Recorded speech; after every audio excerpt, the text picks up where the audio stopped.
Olá pessoal, hoje eu vou fazer um vídeo rápido falando sobre um trecho do livro Meditações do Marco Aurélio, ele que é considerado por muitos o melhor imperador de Roma. Então eu vou ler um pouquinho de um trecho que eu achei muito interessante, dentre vários que eu achei interessante na verdade.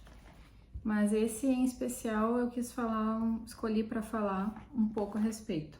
Ele diz aqui, vou ler para vocês e depois comentar um pouco sobre. Não é algo que mereça nosso apreço transpirar, como fazem as plantas, nem respirar como fazem os animais de rebanho que pastam e, inclusive, os animais selvagens, nem ser impressionado pela imaginação, nem ser movido pelos próprios impulsos como se fosse uma marionete, nem se reunir em grupos, nem se nutrir, com efeito, e isso é semelhante à eliminação dos excrementos resultantes dos alimentos. O que então merece apreço? Ser objeto de aplauso mediante o bater de palmas? Não. Não é então ser objeto de aplauso pela movimentação das línguas, visto que as palavras de encômio da multidão não passam de um bater de línguas. Com isso, jogaste fora também as pequenas glórias. O que sobrou que seria merecedor de apreço? Julgo que são as ações de se impulsionar e de se conter, regulando o próprio movimento e o próprio repouso, em conformidade com a própria constituição, meta que conduzem igualmente os estudos e as artes. Toda a arte, de fato, visa isso, nomeadamente que esta ou aquela constituição se ajuste apropriadamente à obra para a qual foi constituída. O cultivador do vinhedo, o domador de potros e o adestrador de cães buscam isso. A instrução infantil e o ensino empenham-se no mesmo sentido. Eis o que merece apreço. Se tiveres êxito na conquista dessa meta, tu te pouparás como referência às outras coisas. Não cessarás de conceder apreço, ademais, a muitas outras coisas? Resultado, não serás livre, nem autossuficiente, nem destituído de paixão, inevitável com efeito que venhas a sentir inveja, rivalizar e experimentar receio com relação às pessoas capazes de tirar de ti aquilo pelo que tens apreço e de tramar contra ti por causa dessa tua posse. Em síntese, é inevitável que aquele que fica carente das coisas pelas quais tem apreço se torne transtornado e, ademais, culpe de muitas formas os deuses.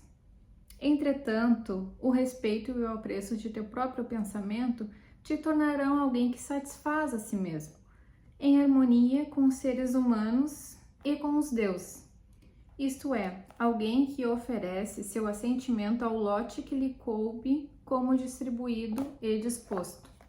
Então, é muito interessante o que ele diz aqui, porque quando nós não estamos de acordo com a nossa natureza, de acordo com o nosso chamado, com o que foi proposto na nossa vida, naturalmente, o que acontece é que temos apreços por outras coisas que não se referem à nossa natureza, e colocando o nosso apreço em outras coisas, quem tem essas coisas nos leva a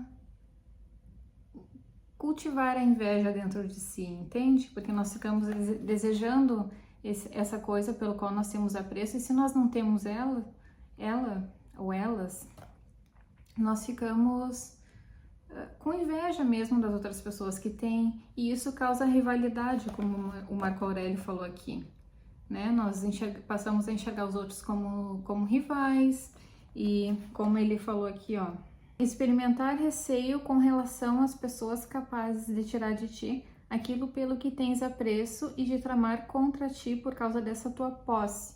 Tu fica com esse receio em relação às pessoas. Só que quando tu tenha o que é natural, o que é teu, como ele deu exemplo, o cultivador do vinhedo, o domador de potros, o adestrador de cães, né? Fazendo naturalmente o que se deve fazer, o que é natural a ele, o que dá identidade a ele. Quando tu faz isso, está de acordo com isso e tem apreço só por isso, não tem como as pessoas te tirarem isso.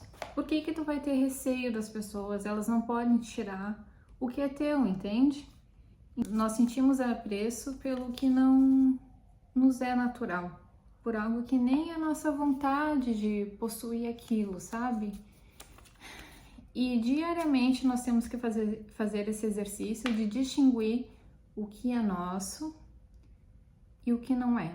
O que são vontades genuínas nossas e o que não são, sabe? O que foi nos colocado e o que é natural. E várias vezes aqui ele fala sobre olhar para dentro. É uma questão de autoconhecimento, de tu exercer esse autoconhecimento todo santo dia, sabe? Se ouvir, entender os teus sentimentos, os teus pensamentos, se conhecer mesmo.